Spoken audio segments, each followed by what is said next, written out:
Hello, আসসালামু আলাইকুম everyone. কি অবস্থা সবার? আশা করি সবাই অনেক অনেক ভালো আছেন। 15 জুলাই 2025 প্রকাশিত ভিএফএস গ্লোবাল থেকে ইতালি ভিসা সংক্রান্ত একটি নতুন বিজ্ঞপ্তি তারা প্রকাশ করেছে। বিজ্ঞপ্তির টাইটেলে তারা উল্লেখ করেছে বাংলাদেশে ইতালি ভিসা আবেদনকারীদের জন্য ভুয়া সংবাদ প্রচারিত হচ্ছে। মূলত তাদের এই যে টাইটেল সহ যে তারা প্রতিবেদনটা উল্লেখ করেছে বা একটা নোটিশ তারা দিয়েছে, সেই নোটিশটা আমি আজকের এই ভিডিওতে আপনাদেরকে বিস্তারিত আলোচনা করে বুঝিয়ে দেওয়ার চেষ্টা করব। দেখেন, ভিএফএস গ্লোবাল থেকে বলতেছে যে আমাদের দৃষ্টিগোচর হয়েছে যে ভিএফএস গ্লোবাল এর নাম ব্যবহার করে একটি ভুয়া বার্তা সামাজিক যোগাযোগ মাধ্যমে প্রচার করা হচ্ছে, যেখানে 23 জুলাই 2025 তারিখ বাংলাদেশ ইতালি দূতাবাসের সামনে জনসমাবেশের আয়োজন করা হয়েছে বা আহ্বান করা জানানো হচ্ছে। আমরা স্পষ্টভাবে জানাতে চাই যে এই বার্তার প্রেরক ভিএফএস গ্লোবাল নয় এবং আমরা কোনোভাবেই এই ধরনের জনসমাবেশ আয়োজন বা সমর্থন সঙ্গে যুক্ত নই। ভিসা আবেদনকারীদের প্রশাসনিক সহায়তা প্রদানই আমাদের ভূমিকা, যা সংশ্লিষ্ট কূটনৈতিক মিশনের নির্দেশনায় পরিচালিত হয়। সঠিক এবং হালনাগাদের তথ্যের উপর ভিএফএস গ্লোবাল বা সংশ্লিষ্ট দূতাবাস অফিসিয়াল বার্তার উপর নির্ভর করার জন্য আমরা সকলকে অনুরোধ করছি। তারা মূলত বলতেছে যে আপনারা হয়তোবা জানবেন যে আমরা ইতালি ভিসা ভুক্তভোগী যারা রয়েছে তারা বিগত দিনে মাসের পর মাস বছরের পর বছর ইতালি ভিসার জন্য অপেক্ষমান রয়েছে। আমরা এর আগেও প্রায় 2 থেকে 3 বার শান্তিপূর্ণভাবে আন্দোলন বা মানববন্ধন করেছিলাম। তখন ইতালি রাষ্ট্রদূতের পক্ষ থেকে আমাদেরকে জানানো হয়েছিল যে আগামী 2 মাসের মধ্যে তারা একটা ফয়সালা দিবে, কিন্তু দেখা যাচ্ছে তারা কোনো ফয়সালা না দিয়ে তারা আমাদের পাসপোর্ট গুলো রিটার্ন করে দিয়েছে। আমরা সেই রিটার্ন পাসপোর্ট নিয়ে কি করব?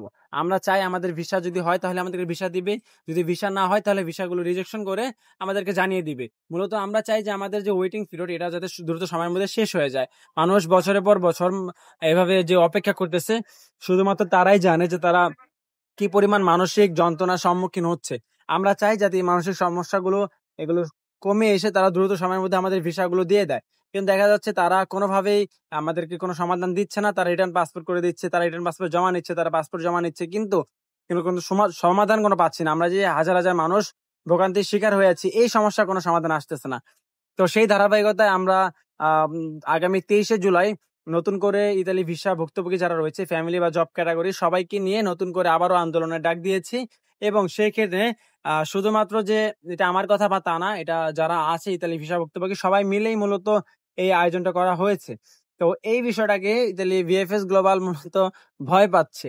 কারণ হচ্ছে তাদের যে দুর্নীতি, এই দুর্নীতিগুলো মানে যে কোনো আন্দোলনে উঠে আসে যে তারা কিভাবে টাকা পয়সা খেয়ে শত শত হাজার হাজার পাসপোর্ট যাচাইকরণ ছাড়াই তারা সেগুলো জমা নিয়েছে এবং তারা কোনো পদক্ষেপ নিচ্ছে না। তারা টাকার বিনিময়ে অ্যাপয়েন্টমেন্ট বিক্রি করতেছে, তারা টাকার বিনিময়ে পাসপোর্ট ডেলিভারি দ্রুত দিচ্ছে। এই যে তাদের দুর্নীতিগুলো এগুলো উঠে আসতেছে। তার জন্য তারা আবার হচ্ছে কিছু মানুষ আছে যারা বেকুবের মতো মানে এই যে আন্দোলনের ডাকটা দেওয়া হয়েছে এটা কি ভিএফএস গ্লোবালে দিয়েছে? না, এটা যারা ভুক্তভোগী রয়েছে আমরাই দিয়েছি। তো সেক্ষেত্রে এটা আমি যেমন সবসময় বলি যে আমরা এই ডাকটা দিয়েছি, আপনারা সবাই আসবেন। কিন্তু কিছু কিছু আছে যারা ভিএফএস গ্লোবালের নাম ব্যবহার করে তারা বলতেছে যে ভিএফএস গ্লোবাল থেকে হচ্ছে সমাবেশ করা হয়েছে, ভিএফএস গ্লোবাল থেকে জনসমাবেশ সম্মুখীনে করা হয়েছে, সবাইকে আহ্বান করা হচ্ছে। তো ভিএফএস গ্লোবাল এই বিষয়টা উল্লেখ করেছে যে তারা এরকম কোনো আন্দোলন বা মানববন্ধনের ডাক দেয়নি, তারা এই সকল ডাকের পক্ষে কখনোই না। হ্যাঁ, তারা বলতেছে যে তাদের এই ভিসা যে দেওয়ার প্রক্রিয়া এটা সম্পূর্ণভাবে দূতাবাস কর্তৃক হয়ে থাকে। ভিএফএস ইতালি দূতাবাস যাদেরকে ভিসা দিতে বলবে তারা তাদেরকেই ভিসা দিবে। তারা মূলত তাদের বিষয়টা এখানে ক্লিয়ার করেছে এবং তারা যে এই সকল আন্দোলনের পক্ষে না বা তারা যে এই ডাকটা দেয়নি সেই বিষয়টা তারা উল্লেখ করেছে। এবং তারা বলেছে যে তাদের যে অফিসিয়াল ওয়েবসাইট রয়েছে এবং ফেসবুক পেজ রয়েছে তা আমরা যেন সেই দিকে ফলো রাখি এবং কোনো যাতে ভুয়া হচ্ছে এতে আমরা প্রচারিত না হই বা আমরা যেন কোনো এই সকল আন্দোলনের পক্ষে না আসি, এই বিষয়টাই মূলত তারা হচ্ছে হাইলাইট করার চেষ্টা করেছে। তো দেখেন, তারা হাইলাইট করুক আর যাই করুক, যারা ভোগান্তির শিকার হয়েছে তারা ঠিকই আসবে। হ্যাঁ, এই যে হাজার হাজার মানুষ অপেক্ষমান রয়েছে এর মধ্যে যদি 10% আসে, 3-4 হাজার মানুষ যদি আসে তাও কিন্তু প্রচুর মানুষ। হ্যাঁ, তো এই যে মানুষগুলোকে তারা ভোগান্তির শিকার করেছে তারা অবশ্যই আসবে এবং তারা এই আন্দোলন করবে। এবং যদি এই সমস্যার সমাধান না হয় তাহলে আগামী মাসে যখন ইতালির প্রধানমন্ত্রী জর্জিয়া মেলোনি আসবে তখন আরো বড়সড় আন্দোলন হবে। কারণ এইভাবে তো বছরের পর বছর ঝুলে থাকা যায় না, অবশ্যই সমাধান দরকার। আমাদের ভিসা হওয়ার যদি হয় ভিসা দিবে, ভিসা না হওয়ার হলে ভিসা রিজেকশন করে জানিয়ে দিবে। কিন্তু এইভাবে তারা ঝুলে রাখতে পারে না, কারণ মানুষের নানান রকমের সমস্যা রয়েছে, যেমন তারা সামাজিক ভাবে ক্ষতির সম্মুখীন হচ্ছে না মানুষ।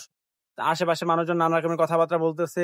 তাছাড়া আর্থিকভাবে ক্ষতির সম্মুখীন হচ্ছে। এছাড়া তারা নিজেরাও মানসিকভাবে বিভিন্ন চাপের উপরে আছে। কবে হবে এই টেনশনে তারা অন্যদিকে ফোকাস করতে পারতেছে না। তো আমরা আশা করি তারা দ্রুত সময়ের মধ্যে এই সমস্যার সমাধান করবে ইতালি দূতাবাস কর্তৃক। যদি সমস্যার সমাধান না করে তাহলে আগামী মাসেও আবারও আন্দোলনে আসবে ইতালির প্রধানমন্ত্রী জর্জিয়া মেলোনি আসলে। তো ভিউয়ার্স, এই ছিল মূলত ইতালি দূতাবাস থেকে প্রচারিত হচ্ছে একটি বিজ্ঞপ্তি। তারা মূলত সতর্ক করেছে, তাই আমি আপনাদেরকে সেই বিষয়টা জানিয়ে দিলাম। এটা আহামরি ওরকম কোনো ইম্পর্টেন্ট না, তা সত্ত্বেও অনেকেই জানতে চাচ্ছিলেন, তারপর আমি আপনাদেরকে সেটা জানিয়ে দিলাম। ধন্যবাদ সবাইকে। দেখা হবে পরবর্তী কোনো ভিডিওতে। সে পর্যন্ত সবাই ভালো থাকবেন, সুস্থ থাকবেন। আল্লাহ হাফেজ।